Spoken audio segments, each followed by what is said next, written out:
Coach Pryor here at the Coach's Classroom, and we're going to now move into the disconnections.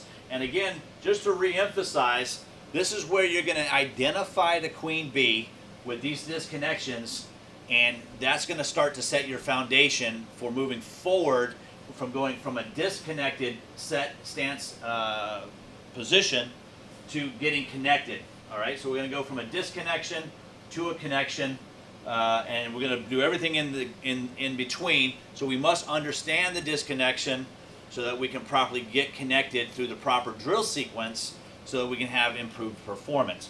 We're going to go ahead and just do a quick overview of some of the disconnections real quick. You can kind of read along, read through these. We're going to break out every single disconnection, all of these disconnections. I think we put about 13 or so of the most common disconnections and common mistakes that we've found in youth baseball and even at the high school level that are pretty common. And what we're going to do is we're going to break down each disconnection. We're going to then show you footage of players performing that disconnection, and then we're going to come back and then I'm going to re-emphasize those disconnections for you. So in the disconnection section, you're going to be able to identify the disconnection. You're going to be able to identify that queen bee. You're going to be able to visually have an understanding of the disconnection. You're going to understand the correct connection once we get to the mechanics, because we'll talk about all of the correct way. And then we're going to show you all of the drills that work for fixing the disconnections. Okay, so big section. You can split it out. There'll be a lot of ways for you to get to that information, but the disconnection, we got to understand where we're at and what we're doing incorrectly and understand that disconnection. So let's jump right into it. The disconnections during the set and the stance, we have a lot of issues with our feet right here, our knees. A lot of times we have a lot of issues with the knees and our hands, our bat angle, setting striding and stepping into the bucket. You've all heard this. Hey, they keep stepping out, they're bailing out, they're pulling the front side.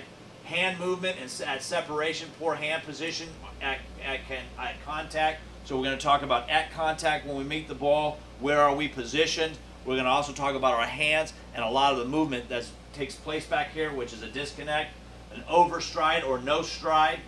We're going to talk about no rotation on the back foot. Some of you have probably heard, especially at the youth level, squash the bug. And then we're going to talk about power position. Power position is what we teach here at the ranch. That's getting you actually in a good connected position to fire with good bat speed and power. We're okay with the terminology squash the bug, especially for the younger levels. We'll say, hey, squash the bug. And we do some different things with some of our drills to support that terminology. But then we want to transition from squash the bug to power position at a certain level in their progression of learning to hit. Looping swings, big swing that starts from way back here. I call it a barbecue swing. You're out there at the barbecue and you're just kind of cracking it, hot dog and cheese type swing.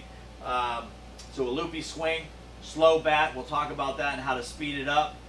Things that happen for making your bat slow through the mechanics and what you do with your body. Poor balance, that's not being balanced in your stance, not being balanced through your swing, not being balanced at finish. So we'll show some of those balance points. Uppercutting swing or dipping the shoulders. You've seen this one. This whole dipping, big barbecue swing. Locks out the front arm. It's just kind of, we're getting the arm way back here or out here, casting out away from the body and getting a big looping swing. So we'll talk a little bit about that arm bar and the front arm locking out. Pulls the head and the shoulders. Front foot hitting. A lot of times you're going to get guys that open up on the front side. They open the foot and the knee. They pull the shoulder. They pull the head. And here's the biggest thing with hitting, and this is the same with throwing or pitching or anything else. Wherever the head goes, the body goes. Everything here is connected to this guy. All right? So if your head goes away, your body starts to go that way. So it's very important that when we hit, that our head stays quiet and that we rotate on that axis. And we'll talk more about that whole process as we get into the mechanics, but I want you to understand the concept. Where the head goes, the body follows. Premature weight transfer, lunge, hip drift, or head forward. So just kind of getting all of our weight out onto the front side and some different weight transfer things, transferring early, losing the power that we generated. We're going to talk a little bit about that, and also tracking the ball. A lot of guys just don't track the ball well. Some of it's because of what they're doing with their head and their body, but some of it is they just don't understand where to be looking for getting set up into a separation or a load or launch position, and they don't track the ball very well. So we're going to talk about how to identify that, look for some commonality, and some drills obviously to fix that. So just a quick overview of the disconnections. You got to understand what's going wrong, where are you at, because if you don't know where you're at, you don't know what road you need to go down. So you need to identify this first, identify the disconnections, identify the queen bee within those disconnections, and then put in a prescription of drill sequencing to get it to a connected point so that we can start having some fun and some success with our hitting. Again, we're going to dive into each one of these bullet points separately. You will want to go to the disconnection section where we identify this, look at some footage, and start to get you to identify the queen bee and the disconnections. Again, Coach Pryor, and that's the RockStar way.